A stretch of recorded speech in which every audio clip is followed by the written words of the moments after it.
Mathématiques financières. Thème 3. L'intérêt composé. Une nouvelle fois, avant de nous lancer dans les calculs à intérêt composé, faisons quelques définitions. Commençons par la notion de capitalisation des intérêts. Il s'agit simplement de l'intégration des intérêts au capital afin qu'ils portent eux-mêmes intérêt au même taux. Voyons maintenant la notion de période de capitalisation. Il s'agit de la temporalité régulière à laquelle les intérêts sont intégrés au capital pour eux-mêmes porter intérêt. Lorsque le placement présente un taux dont la périodicité est inférieure à la période de capitalisation, l'intérêt pratiqué est simple. Revenons sur le type d'intérêt. L'intérêt simple est une forme d'intérêt excluant la capitalisation des intérêts. Il s'applique lorsque la périodicité de l'intérêt est inférieure à la période de capitalisation. Pour sa part, l'intérêt composé est une forme d'intérêt incluant la capitalisation des intérêts. Il s'applique lorsque la périodicité de l'intérêt est égale à la période de capitalisation. Pour mettre cela en perspective, revenons sur la question de la valeur acquise. Commençons par la valeur acquise d'un placement en intérêt simple, au travers d'un tableau présentant pour chaque période le montant du capital sur lequel va porter intérêt, l'intérêt et la valeur acquise issue de la période. On a ainsi pour la première période, la période 0, le temps 0, le capital qui est V0 et qui restera V0 jusqu'à la période N, et l'intérêt qui correspond tout simplement à V0 multiplié par petit i, le taux d'intérêt. Pour chaque période, la valeur acquise par le placement est tout simplement V0 multiplié par 1 plus i que multiplie l'indexation de la période. On a donc pour le temps 0, la période 1, la valeur acquise qui est égale à V0 multiplié par 1 plus i qui est multiplié par 1. Pour le temps 1, donc la période 2, on a V0 qui est multiplié par 1 plus i fois 2. Et ainsi de suite jusqu'à la période n, où on a pour valeur acquise V0 qui est multiplié par 1 plus i fois n. Passons maintenant à la même situation, mais en intérêt composé. On a une nouvelle fois n périodes. Le capital au début de la première période est V0. L'intérêt qui court sur la période est V0 fois i. Et in fine, à la fin de cette première période, la valeur acquise du placement est V0 multiplié par 1 plus i. On retrouve la même configuration qu'en intérêt simple. Par contre, lorsque l'on passe à la période 2, donc au temps 1, on a un capital de départ qui est cette fois-ci V0 multiplié par 1 plus i, et ce sur quoi va courir l'intérêt, c'est ce capital V0 multiplié par 1 plus i. On a donc un intérêt qui est de V0 multiplié par 1 plus i multiplié par i. Et la valeur acquise à la fin de cette deuxième période, qu'on appelle V1, c'est tout simplement V0, le capital de départ de la première période, multiplié par 1 plus i, donc ça c'est le capital de départ de la deuxième période, plus l'intérêt, et cet intérêt, c'est V0 multiplié par 1 plus i fois i.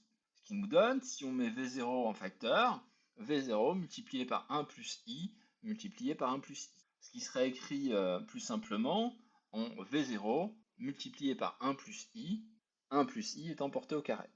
Alors on peut obtenir la même chose pour chaque période, et à chaque fois, la valeur acquise de la période précédente devient le capital de départ de la nouvelle période.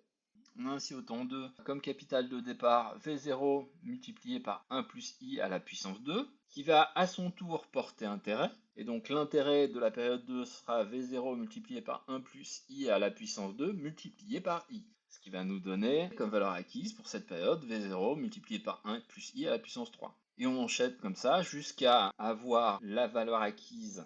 Et on continue comme ça jusqu'au temps n. Et au temps n, on a un capital de départ qui est de V0 multiplié par 1 plus i à la puissance n-1.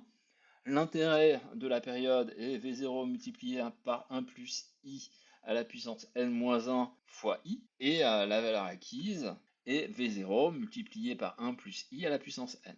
Si on généralise le calcul, on obtient que la valeur finale est égale à VF, la valeur acquise du placement à la période f, est égale à V0 multiplié par 1 plus i à la puissance n.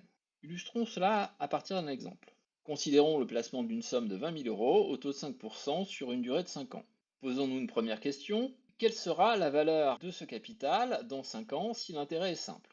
Bon, le calcul ne présente pas de grande difficulté. On aura V5 qui est égal à V0, donc 20 000 euros ici, c'est notre capital de départ, multiplié par 1 plus le taux d'intérêt, ici 5%, multiplié par 5 périodes, ce qui nous donne 25 000 euros. Voyons ce qu'il en est si on pratique à la place de l'intérêt simple un intérêt composé. Donc cette fois-ci, on a V5 qui est égal à 20 000 euros multiplié par 1 plus 5%, le 1 plus 5% étant élevé à la puissance 5, ce qui nous donne 25 525 euros et 63 centimes.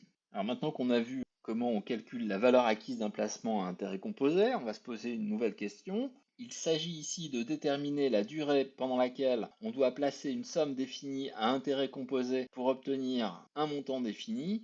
Alors, pour déterminer la durée du placement pendant lequel on doit placer une somme définie à intérêt composé pour obtenir un montant défini, il suffit de résoudre pour n l'équation de notre valeur acquise, Vn qui est égal à V0 multiplié par 1 plus i à la puissance n, et nous ce qu'on veut, c'est trouver le petit n de la puissance. Pour cela, pas de grande difficulté. On va commencer par renvoyer V0 du même côté du signe égal que Vn. Donc on va avoir Vn qui est divisé par V0, qui va être égal à 1 plus i à la puissance n. Et puis on va chercher à sortir n de la puissance. Pour cela, on va élever les deux termes de l'équation au logarithme. Et donc on va avoir ln de Vn sur V0 qui est égal à ln de 1 plus i à la puissance n. Cette transformation nous permet de sortir le petit n en le mettant en facteur du logarithme de 1 plus i. On a alors ln de Vn sur V0 qui est égal à n multiplié par ln de 1 plus i. Il ne nous reste plus qu'à mettre n en évidence. En renvoyant de l'autre côté du signe égal ln de 1 plus i, on a alors n qui est égal à ln de Vn sur V0 divisé par ln de 1 plus i. Ceci étant posé, voyons une nouvelle question, celle du calcul de la valeur actuelle d'un placement à intérêt composé. Pour déterminer cette valeur actuelle, on repart de la formule de la valeur acquise du placement telle qu'on vient de la définir, donc Vn qui est égal à V0 multiplié par 1 plus i à la puissance n, et on va mettre V0 en évidence, ce qui nous donnera V0 qui est égal à Vn divisé par 1 plus i à la puissance n, que l'on peut réécrire sous la forme d'une puissance négative. On a ainsi V0 qui est égal à Vn multiplié par 1 plus i à la puissance moins n. Pour rappel, les taux d'intérêt petit i et les durées de placement ou de prêt petit n doivent être exprimés sur la même base. Pour les intérêts simples, en cas de décalage, cela s'opère par le biais d'un taux d'intérêt proportionnel. En fait, dans le cadre des taux d'intérêt simples, comme nous l'avons vu dans le thème 1, ils sont équivalents aux taux dont la base est la même que la période portant intérêt. Qu'en est-il pour les intérêts composés? Traitons des taux équivalents. Deux taux d'intérêt présentant des périodes de capitalisation différentes sont équivalents si appliqués à un même capital pour une même durée, ils aboutissent à la même valeur finale, à la même valeur acquise. Illustrons cela. Considérons un placement de 10 000 euros d'une durée de 6 mois rapportant 12% en capitalisant ses intérêts à un rythme mensuel. Quelle est sa valeur finale? Première chose que l'on note, le taux indiqué l'est sans périodicité, il s'agit donc d'un taux annuel. Commençons par procéder au calcul de notre valeur acquise en ajustant la base de la période de placement à la base du taux d'intérêt. On a donc ici pour 6 mois une demi-année. Cela nous donne pour V 6 mois 10 000 euros multiplié par 1 plus 12% à la puissance 1 demi pour une demi-année pour nos 6 mois. Ainsi, la valeur requise au bout de 6 mois pour notre placement est de 10 583,1 euros. Procédons maintenant au même calcul à partir d'un taux proportionnel mensuel. Il y a 12 mois dans une année. Pour passer du taux annuel de 12% à un taux proportionnel mensuel, il suffit donc de diviser ce taux par 12. On a ainsi un taux proportionnel mensuel de 1%.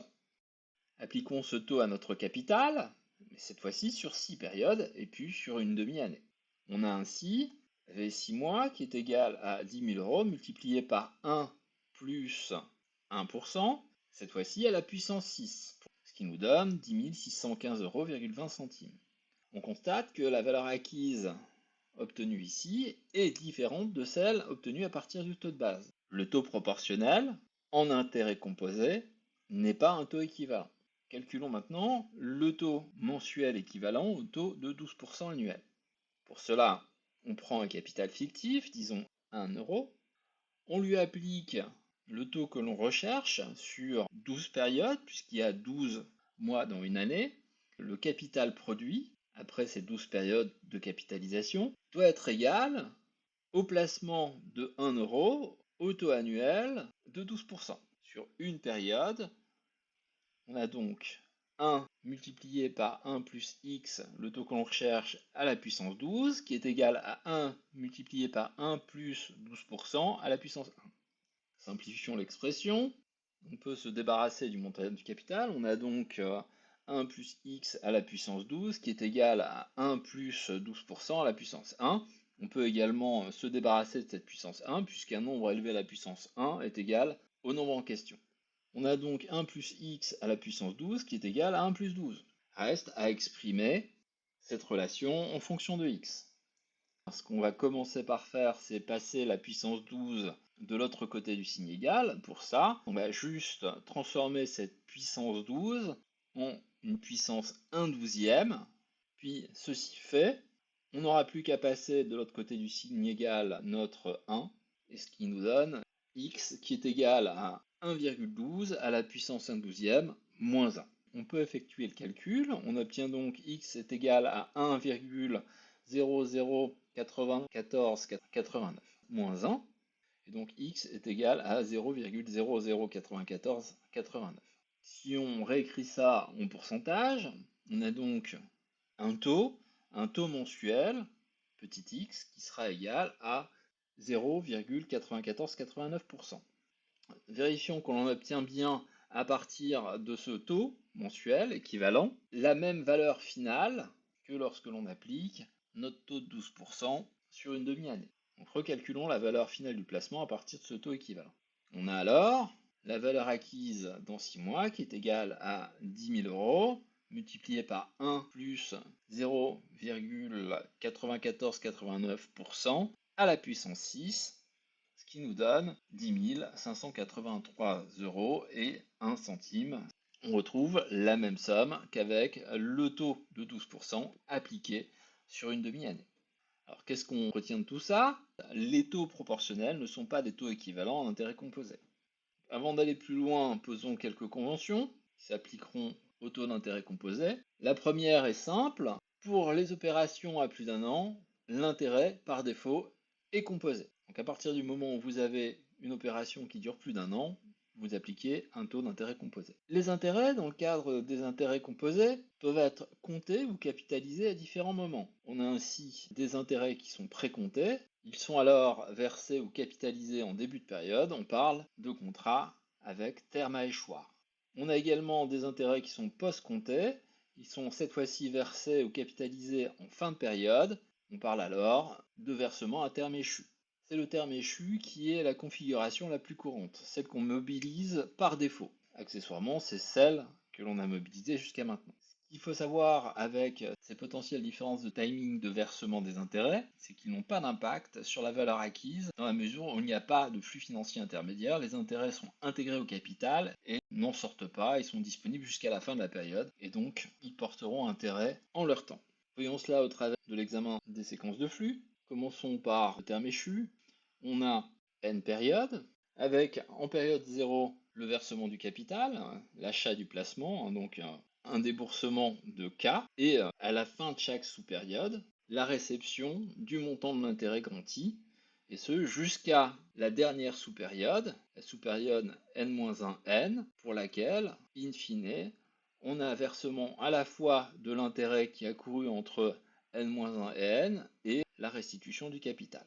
Notons qu'ici on a n versements d'intérêt. Voyons ce qu'il en est pour un placement dont le terme est à échoir. On retrouve nos n périodes avec le versement initial du capital, donc avec moins k en période 0. Et puis pour chaque début de sous-période, on a le versement d'un intérêt garanti et ce jusqu'à la période n-1, puisque l'intérêt de la période n-1n est versé en début de période. Et si on compte le nombre de versements d'intérêt sur cette séquence de placement, on retrouve bien n périodes, n versements d'intérêt.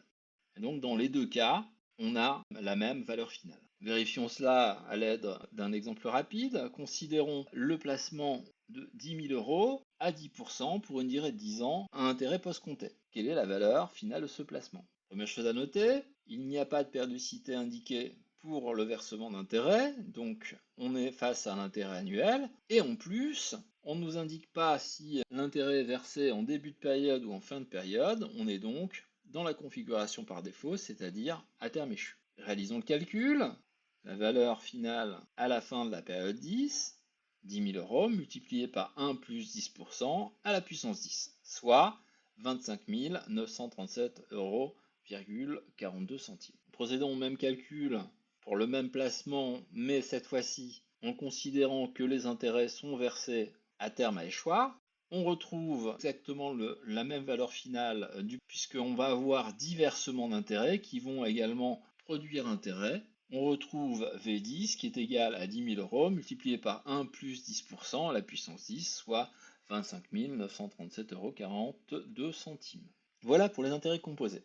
Évidemment, nous reviendrons sur toutes ces notions dans le cadre des travaux dirigés.